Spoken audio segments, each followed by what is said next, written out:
Now what are you doing? I'm trying to figure out why my portal magic isn't working.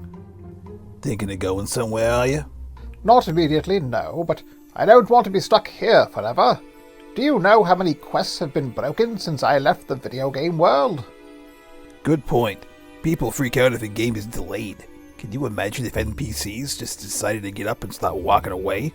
Jim Sterling's head would explode. So, why do you think your portal thingies ain't working? Well, you see, portals depend on quantum entanglement. In theory, you're actually opening two portals. One here, and then yourself in the future is actually opening one at the destination. You connect the present endpoint to the future endpoint and step through, thus completing the loop.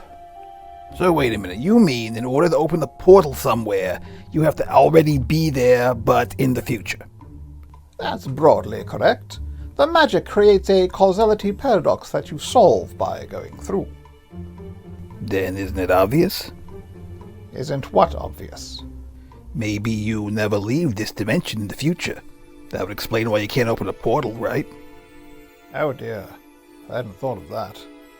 No, I cannot accept that. I must keep trying.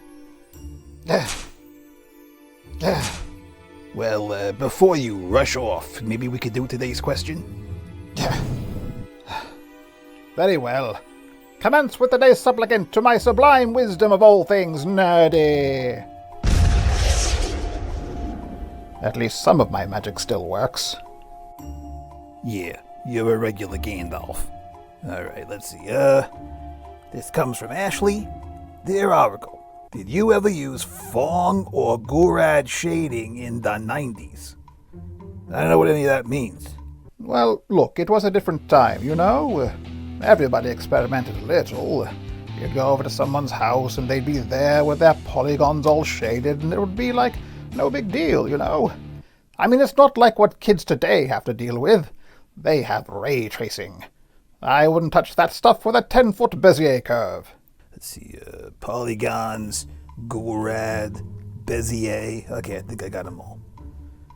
You were actually trying to be funny, weren't you? You were actually trying to get a laugh. Well, yes, actually, I was. My portal magic doesn't work anymore, so I need to do something with my massive brain. Nah, it's a nice try, kid, but let me give you some advice. Try to stick to references that more than like 6 people are gonna get. A joke ain't funny if you have to explain it afterwards. It's like, why did the chicken cross the road? That kind of thing, you know? Well? Well, what? Why did this chicken cross this road? Seriously? To get to the other side? I thought that was like a universal joke. But that joke needs a great deal of explaining. Where was this chicken? Where does this road go? What was on the other side of the road? Chickens aren't that smart, you know. How did it know what was on the other side of the road? Now look. What about hygiene? Who is caring for these animals? I'm ending the show. An unsupervised chicken can get hurt crossing a road. If you have a question for the Oracle, leave it in the comments or email oracle@operationpug.com. Tell me about the chicken!